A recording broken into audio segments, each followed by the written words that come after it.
Is how we answered. మన మీద చూపిస్తున్నటువంటి హిపోక్రసీకి, మన మీద చూపిస్తున్నటువంటి జెలసీకి, మన మీద చూపిస్తున్నటువంటి హేట్రెడ్కి మనం ఇలా సమాధానం చెప్పాం. But after all what Trump did? Trump ఏం సాధించగలిగాడు ఇదంతా చేసి? భారత్ ఏం సాధించగలిగింది? మన సైలెన్స్ ఎంత భయంకరంగా ఉంటుందో మనం చూపించాం కదా. మరి ట్రంప్ ఏం సాధించగలిగాడు? ప్రపంచ దేశాల ముందు పరువు పోగొట్టుకొని ప్రపంచ యుద్ధాలను ఆపేటువంటి గొప్ప శాంతి దూతనని చెప్పుకుంటున్నటువంటి ట్రంప్ ఏ యుద్ధాన్ని ఆపగలిగాడు? రష్యా యుక్రెయిన్ యుద్ధాన్ని ఆపగలిగాడా? భారత్ పాకిస్తాన్ యుద్ధాన్ని నిజంగా ట్రంప్ ఆపాడా? భారత్ ఎక్కడైనా ఒక్క మాట అయినా చెప్పిందా? పాకిస్తాన్ కాళ్ల బేరానికి వస్తే వాళ్ళ దగ్గరికి వెళ్ళి వాళ్ళ కాళ్ళు పట్టుకుంటాం, ఇక మా వల్ల కాదు, మేము యుద్ధం చేయలేమంటే ట్రంప్ ఫోన్ చేయడానికి చేశాడట, కానీ భారత్ వినలేదు. Bharat didn't even answer that phone call. మా పని మేము చూసుకుంటామని చెప్పగలిగింది. మరోవైపు ఇరాన్ ఇజ్రాయెల్ విషయంలో ఏం చేశాడు?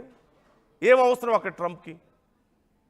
ఇలా ప్రతి అంశానికి సంబంధించి ట్రంప్ చేసిందల్లా కేవలం కంపే, కెలికి, అవసరం లేకపోయినా అక్కడ వేలు పెట్టి కెలికి కంపు చేశాడు. చివరికి ఏం సాధించాడు? ట్రంప్ నిజంగా ఆపిన యుద్ధాలు ఏమైనా ఉన్నాయా? ప్రపంచ శాంతి దూతనని చెప్పుకునే ట్రంప్ ఏమైనా యుద్ధాలు ఆపాడా? లేదు. ఇంకా యుద్ధాలు చేశాడు. యుద్ధాలు చేయడానికి పురిగొల్పాడు. రష్యా మీద యుద్ధం చేయడానికి ఉక్రెయిన్కి ఆయుధాలు ఇచ్చింది ఎవరు? అమెరికా కాదా? ఎందుకు ఇజ్రాయెల్ విషయంలో అసలు వేలు పెట్టాలి? ఇజ్రాయెల్ ఇరాన్కి యుద్ధం జరుగుతుంటే అక్కడ ఎందుకు వేలు పెట్టాలి? ఇరాన్ మీద ఎందుకు దాడులు చేయాలి? అసలు పాకిస్తాన్ని ఎందుకు రెచ్చగొట్టాలి? పాకిస్తాన్ సైనిక అధ్యక్షుడు అమెరికాలో కూర్చొని భారతదేశం మీద అణుబాంబులు వేస్తామంటే నోరు మూసుకొని కూర్చోవాలా మేము? మీరేం మాట్లాడరా? మీ గడ్డ మీద కూర్చొని మాట్లాడితే ప్రపంచ దేశాలను సగం నాశనం చేస్తామంటే మాట్లాడరా? సో దిస్ ఈజ్ వాట్ ఫైనల్గా మనకు కనిపించేది. ట్రంప్ సాధించింది ఏంటి, భారత్ సాధించింది ఏంటి అన్నప్పుడు, భారత్ మరొకసారి విశ్వగురువుగా ఎదిగే క్రమంలో మరొక అడుగు ముందుకేయగలిగింది. శత్రువులు సైతం మిత్రులుగా చేసుకోగలిగింది. మన వ్యాపార సంబంధాలు మెరుగుపడ్డాయి. మన మిత్రుల సంఖ్య పెరిగింది. మనకు మద్దతు పెరిగింది. ట్రంప్కి ఏం జరిగింది? నోబెల్ శాంతి బహుమతి కోసం యుద్ధాలు ఆపారన్నాడు, ఎక్కడ ఆపలేదు. టారిఫ్ల పేరుతో మనల్ని భయపెట్టాలని చూశాడు, అది జరగలేదు. మొత్తం నేనే అందరికంటే పెద్ద అన్నాడు, చివరికి పరువు పోగొట్టుకున్నాడు. రూపాయికి ఇరువైపులా ఉన్నటువంటి ముఖాలను మనం ఇప్పుడు చూస్తున్నాం. ఓవైపు మనం పాజిటివ్ అప్రోచ్తో ముందుకెళ్తుంటే మరోవైపు ట్రంప్ భయపెట్టి, బాధ పెట్టి, యుద్ధాలు ఎంకరేజ్ చేసి, ఆయుధాలు ఇచ్చి, ఉగ్రవాదుల్ని దగ్గర చేసుకొని మనం ఇరువైపులా జరుగుతున్నటువంటి పరిణామాలు మనం చూస్తున్నాం. సో ఇప్పుడు ఇలాంటి పరిస్థితుల్లో మరి ఏషియన్ సదస్సులో మోదీ ట్రంప్తో భేటీ అయితే ఇక్కడ ఒక చిన్న కొసమెరుపు ఉంది. ఒక కొసమెరుపు ఏంటంటే, అమెరికా ఇప్పుడు స్నేహహస్తాన్ని అందిస్తుంటే, అంటే మాకు భారతదేశం మంచిదే, మిత్రదేశం, భారతీయులు మాకు మంచి మిత్రులు, మంచి వ్యాపార సంబంధాలు ఉన్నాయి, ఇరు దేశాలకి మంచి భవిష్యత్తు ఉందని చివరికి ఏమీ చేయలేక, మనల్ని బెదిరించలేక, భయపెట్టలేక చివరికి మన దారికి వస్తే ఇప్పుడు మోదీ రెస్పాండ్ అయ్యారు. అప్పుడు రెస్పాండ్ అవ్వలేదు. మనల్ని బెదిరించినప్పుడు మోదీ రెస్పాండ్ అవ్వలేదు. మనతో ఫ్రెండ్షిప్ చేయడానికి ముందుకు వచ్చినప్పుడు మాత్రం మోదీ రెస్పాండ్ అయ్యారు. వెంటనే వి రెసిప్రొకేట్ అంటూ, వి అప్రిషియేట్ అంటూ మాట్లాడినటువంటి పరిస్థితి మనం చూసాం. వి అప్రిషియేట్ అంటున్నారు, మీ స్నేహస్తాన్ని మేము అందుకుంటామని చెప్పారు. సో ఇలాంటి తరుణంలో కలుస్తారా లేదా మరి అనేదే ఇక్కడ కీలకం. అంటే మళ్ళీ మున్ముందు టారిఫ్లు పెరుగుతాయనేటువంటి అనుమానాలు ఉన్నాయి. అమెరికాని మనం నమ్మలేం కదా. భారతదేశం మీద ఎప్పుడు టారిఫ్లు వేస్తారో, ఎప్పుడు ఎలాంటి మాటలు మాట్లాడతారో. ట్రంప్ పూర్తిగా భారతీయుల నమ్మకాన్ని పోగొట్టుకున్నాడు, ప్రపంచ దేశాల నమ్మకాన్ని పోగొట్టుకున్నాడు.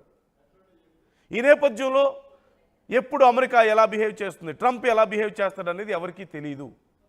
కాబట్టి మరి అమెరికా మేము స్నేహహస్తాన్ని అందిస్తామంటే, ట్రంప్ మేము సిద్ధంగా ఉన్నాం మీతో ఫ్రెండ్షిప్ చేయడానికంటే భారతదేశం రెస్పాండ్ అయింది. కానీ నిజంగా అంతర్జాతీయ సదస్సుల మీద ఇది కనిపిస్తుందా, ఇది రిఫ్లెక్ట్ అవుతుందా అనేది మాత్రం ఖచ్చితంగా ప్రశ్న. ఎందుకంటే ట్రంప్కి క్లారిటీ లేకపోవచ్చు, కానీ మోదీకి క్లారిటీ ఉంది కదా. ఈ నేపథ్యంలో ఏం జరగబోతుందనే ఉత్కంఠ మనకు కనిపిస్తోంది. ఇదంతా ఒక ఎత్తు అయితే యుఎన్జిఏ, యునైటెడ్ నేషన్స్ జనరల్ అసెంబ్లీకి సంబంధించి కూడా మోదీ హాజరవుతారా లేదా అనేది ఇప్పుడు కీలకంగా మారింది.